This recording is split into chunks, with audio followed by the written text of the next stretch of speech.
ജയറാമേട്ടാ, ആ ബോംബെ മൊത്തം കറങ്ങി നിങ്ങളുടെ പ്രേമം പീക്കിൽ നിൽക്കുന്ന ആ സമയത്ത് ചോളമൊക്കെ കടിക്കുന്നത് എന്ത് റൊമാൻസ്! അത് റിയൽ ആയിട്ടാണ്. ഞാൻ ഷോർട്ട് വെച്ചു, നിങ്ങൾ പറഞ്ഞു പോലും ഇല്ല അല്ലേ? നമുക്കൊന്നും അറിയില്ലായിരുന്നല്ലോ ഇവരെ കള്ളത്തിന്.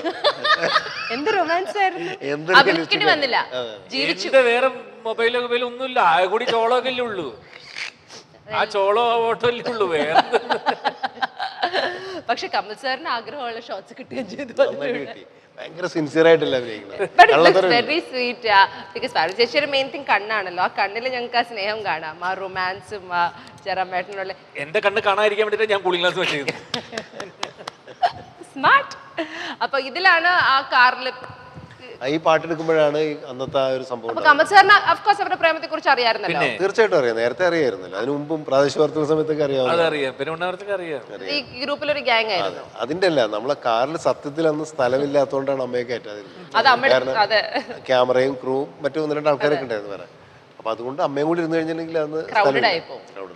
പക്ഷെ ഇത്രയും സമയം എടുക്കുമെന്ന് ഞങ്ങളും പ്രതീക്ഷിച്ചില്ല. ബോംബെ സിറ്റിയിലേക്ക് ഈ കാറങ്ങ് പോയിട്ട് മിസ്പ്ലേസ് ചെയ്ത് പോയി. പിന്നെ അതൊക്കെ വഴി കൂടി പോയി അല്ലേ? ഇപ്പൊ കണ്ട പല സ്ഥലത്തും പെർമിഷൻ ഒന്നും ഇല്ല. അങ്ങ് പോയി ഷൂട്ട് ചെയ്യാം. അവിടെ പോയി ഇറങ്ങി ഞങ്ങൾ ഓടിക്കോളാൻ പറയാ, ക്യാമറ സ്ഥലത്ത് വെക്കുക. പക്ഷെ അതിന്റെ രസം അത് വേറെ തന്നെയാണ്. മാത്രല്ല ജോളിയായിരുന്നു അല്ലേ? അത് മാത്രല്ല ജയറാമേട്ട, നിങ്ങളുടെ പ്രേമം, നിങ്ങളുടെ ആ റൊമാൻസ് ഫേസ്, അതൊക്കെ ഇപ്പം ഇറ്റ്സ് ഇൻ ഫിലിം അല്ലേ? നമ്മളുടെയൊക്കെ റൊമാൻസ് ലൈഫ് ആരും ഒന്നും ഡോക്യുമെന്റ് ചെയ്തിട്ടില്ല. ജയറാമേട്ടനെല്ലാം എല്ലാം വേസ്റ്റ് ആയി പോയി ജയറാമേട്ട. अभी भी ढूंढ रही हूँ. No, but that's the blessing of it. I mean, 1992 then you got married and for more than 25, close to 25 years. 22 years. Yeah, 22 plus years. So that's spectacular.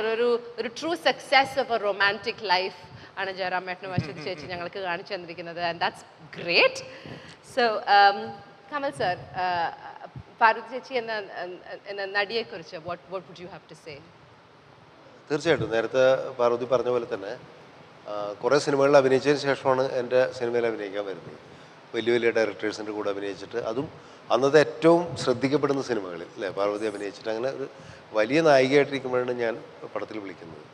അന്ന് ജയറാം കമ്പാരിറ്റീവ്ലി ന്യൂ കമറാണ്, എന്ന് വെച്ചാൽ ഒരുപാട് സിനിമകളായിട്ടില്ല. എങ്കിൽ പോലും ഇവർ തമ്മിലൊരു കെമിസ്ട്രി ഫസ്റ്റ് സീൻ എടുക്കുമ്പോൾ തന്നെ നമുക്ക് മനസ്സിലായി എന്നുള്ളതാണ്. ആ കാസ്റ്റിംഗ് പെർഫെക്റ്റ് ആയെന്ന് നമുക്ക് തോന്നിയത് അവിടെയായിരുന്നു. കാരണം ഇത് കൃത്യമായിട്ടായിരുന്നു രണ്ടുപേരുടെ ക്യാരക്ടർ. അവർ രണ്ടുപേരും കറക്റ്റാണ്, ആ ജോഡി കറക്റ്റാണെന്നുള്ളത് ആ സിനിമ തുടങ്ങി കുറച്ച് ദിവസം കഴിഞ്ഞപ്പോൾ തന്നെ ഈ ജോഡി കറക്റ്റാണെന്ന് ക്യാരക്ടേഴ്സ് കൊണ്ട് മാത്രമല്ല ജീവിതത്തിലും കറക്റ്റാണെന്നുള്ളത് ഇവർ ബോധ്യപ്പെടുത്തിക്കൊണ്ടിരിക്കുകയും ചെയ്തു എന്നുള്ളതാണ് സത്യത്തിൽ. എങ്കിലും ആ പടത്തിൻ്റെ സക്സസ്സിന് അതൊരു കാരണമായിരുന്നു, അവരുടെ ആ കെമിസ്ട്രി രണ്ടുപേരും തമ്മിലുള്ള. ആ പടം വലിയൊരു ഹിറ്റായിരുന്നു. അപ്പോൾ പിന്നെ പാർവതിയെ കുറിച്ച് ഞാനൊന്നും പറയേണ്ട, മലയാളി പ്രേക്ഷകർക്ക് എല്ലാവർക്കും പ്രിയപ്പെട്ട നടിയായിരുന്നു. നിരവധി കോസ്റ്റാർസിന്റെ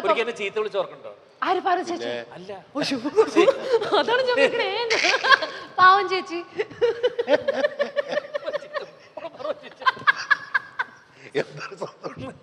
സന്തോഷം പറയട്ടെ, കേക്കട്ടെ, നമ്മളുടെ പ്രേക്ഷകരൊക്കെ അറിയട്ടെ, ഇങ്ങനെയൊക്കെ നടക്കാം. അങ്ങനെ വേണ്ട, ഭാര്യ ഭർത്താവിനെ ചീത്ത വിളിച്ചിട്ട് ഇത് ഒരു പ്രത്യേക സന്തോഷം. എപ്പോഴും മറിച്ചല്ലേ ഏട്ടാ നടക്കണേ? എപ്പോഴും നടക്കണത് വീട്ടിനകത്ത് എന്താ നടക്കുന്നത് നമ്മൾ കാണുന്നില്ലല്ലോ. അതെ, ആരും ചെയ്ത് വിളിക്കുന്നു. ഇത് ഞാൻ ജയറാമിന് ഞാൻ ഇടയ്ക്കിടയ്ക്ക് ചെയ്ത് വിളിക്കാറുള്ളതാണ്. പക്ഷെ മറ്റേ നമ്മുടെ ആയുഷ്കാലം നടക്കുമ്പോ നമ്മളെ കൊച്ചിയിലെ വീട്ടില് ഷോട്ട് വെക്കും, ആ സമയത്ത് അപ്പുറത്ത് ഫോൺ വരും. ഇന്നത്തെ പോലെ ലാൻഡ് ഫോണിൽ ഫോൺ വരും എനിക്ക്. അങ്ങോട്ട് പോകും കുറച്ചു ഒന്നിനും പ്രേമോ അല്ലെങ്കിൽ ഷോട്ട് ഏതാ ഒന്ന് തീരുമാനിക്കണം, അല്ലെങ്കിൽ ഞാൻ നിർത്തിപ്പോ. അങ്ങനെ കുറച്ച് ഇറിറ്റേറ്റും ചെയ്യാൻ ശ്രമിച്ചിട്ടുണ്ട് ഇവരുടെ പ്രേമം. But it's all right. All's well that ends well, ചേട്ടാ. Okay, so that was a very interesting clip. ഇനി കുറച്ചുകൂടി ഇൻട്രസ്റ്റിംഗ് ആയ അടുത്ത ഒരു സെഗ്മെന്റിലേക്ക് പോവാണ്. ഇത് കുറച്ച് ഫാക്ട്സ് ആണ്, സത്യങ്ങൾ. അത് ഞാൻ ചോദ്യമായി ചോദിക്കും. നിങ്ങളിൽ ആദ്യം ഉത്തരം പറയും, അവർക്ക് ഞാൻ എന്തെങ്കിലുമൊക്കെ തരാം.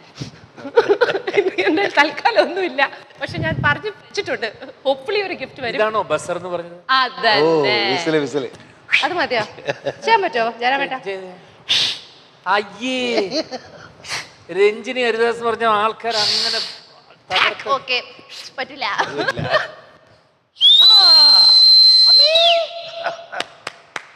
ഇതിലും കൊള്ളാന്ന് മനസ്സിലായില്ലോ. ഇത് പണ്ട് കുറെ അതെ അതെ അതെ കമൽ സാറിന് അറിയാമോ? അയ്യോ എനിക്ക് പറ്റില്ല. നമ്മൾ രണ്ടുപേരും കേൾക്കാം.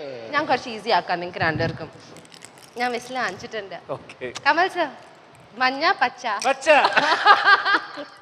യാതൊരു സംശയമില്ല. പിടിക്കോ പ്ലീസ്. Good job. എത്രത്തോളം സക്സസ്ഫുൾ ആവുന്നത് ഭയങ്കര ജോറാണ്. ബസർ അടിക്കാതെ സംസാരിക്കരുത്. ഇല്ല, അടിച്ചിട്ട് വേണം ഉത്തരം പറയാൻ. അപ്പൊ ഞാൻ പോയിന്റ് ചെയ്യാം. ആര് ഉത്തരം ഇത് പറയാം? കഴിഞ്ഞ് 26 വർഷമായിട്ട് ഈ സാധനം കേൾക്കണത് പാട്ടെടുക്കുന്ന ഡാൻസ് എടുക്കുന്ന അന്ന് മാത്രമാണ്. അല്ലാതെ എന്റെ ജീവിതത്തിൽ കേട്ടില്ല. ഇത് അടിച്ചാൽ അപ്പം മറ്റേത് മ്യൂസിക് വരും. റെഡി? ഇപ്പൊ ഞങ്ങൾ ഇതൊരു ഷോന്റെ ഭാഗം. റെഡി അല്ലേ? മാത്രല്ല എല്ലാ എപ്പിസോഡിലും പുതിയ പുതിയ വിസിൽ കൊടുക്കുന്നതായിരിക്കും. ഓ അങ്ങനെ നിങ്ങൾക്ക് ഇത് കൊണ്ടുപോവാം ഒരു സുവനിയർ ആയിട്ട്. റെഡി?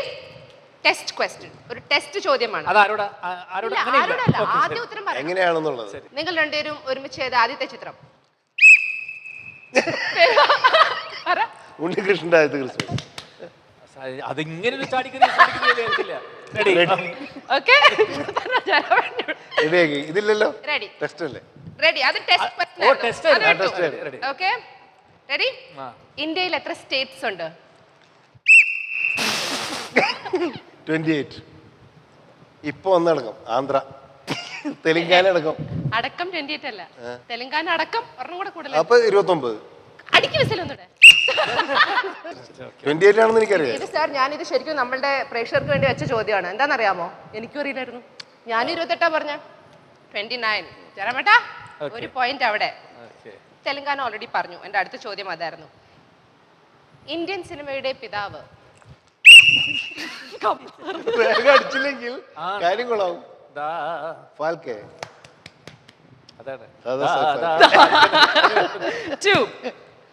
Best of luck. ഇത് ചിലപ്പോൾ അറിയായിരിക്കും. ഓസ്കർ ഫിലിംസ് ഒക്കെ കാണാറുണ്ടോ? നെയിം 2014 ബെസ്റ്റ് ഓസ്കർ ലഭിച്ച സിനിമ. ഇത് ഞാൻ അടിച്ചു. ഗ്രാവിറ്റി അല്ല, കിട്ടിയ മറ്റേ ഇത്. 12 Years a Slave. Yes, good job. Okay, ഇത് ഒരു ഈസി ക്വസ്റ്റ്യൻ ആണ്. മിക്കവാറും കമൽ സാറിനെ നോക്കി ഞാൻ ചോദിച്ചോളാം എല്ലാം. വരാൻ പറ്റാ? ഇവിടെ ഉണ്ടോ? ഓക്കെ. അരവിന്ദ് കെജ്രിവാൾ എവിടെ നിന്നാണ് കണ്ടസ്റ്റ് ചെയ്യുന്നത്? അടിക്കുന്ന അത് ഞാൻ അടിക്കാം. ഡൽഹി ആണോ? അതെ. ഡൽഹി നോർത്താണോ? അല്ല, ഇപ്പോഴോ ചെയ്തെന്ന് ഞങ്ങള്. അരവിന്ദ് കെജ്രിവാൾ എവിടെയാണ് ഇത്തവണ ഈ വരുന്ന ഇലക്ഷനിൽ കണ്ടസ്റ്റ് ചെയ്യുന്നത്? അടിച്ചോ. വാരണാസി തന്നെ. സോറി, എന്റെ ക്വസ്റ്റ്യൻ ക്ലിയർ അല്ല. എവിടെയാണ് ചെയ്തത് ചോദിച്ച പോലെ തോന്നി. അപ്പൊ ഞാൻ first day. That's okay. Good job. എറണാകുളത്തെ UDF സ്ഥാനാർത്ഥി. ഒരുമിച്ച്. തോമസ് മാഷ് ഒരു ഇതായതുകൊണ്ട് രണ്ടുപേർക്ക് കിട്ടി. LDF സ്ഥാനാർത്ഥി. എനിക്കറിയാമായിരുന്നു. സൗഹൃദം. ക്രിസ്റ്റി ഫെർണാണ്ടസ്. Very good. കാരണം ഞാൻ പത്മശ്രീ മേടിക്കാൻ പോയപ്പോൾ പ്രസിഡന്റ് ഓഫ് ഇന്ത്യയുടെ PA ആയിരുന്നു അദ്ദേഹത്തെ.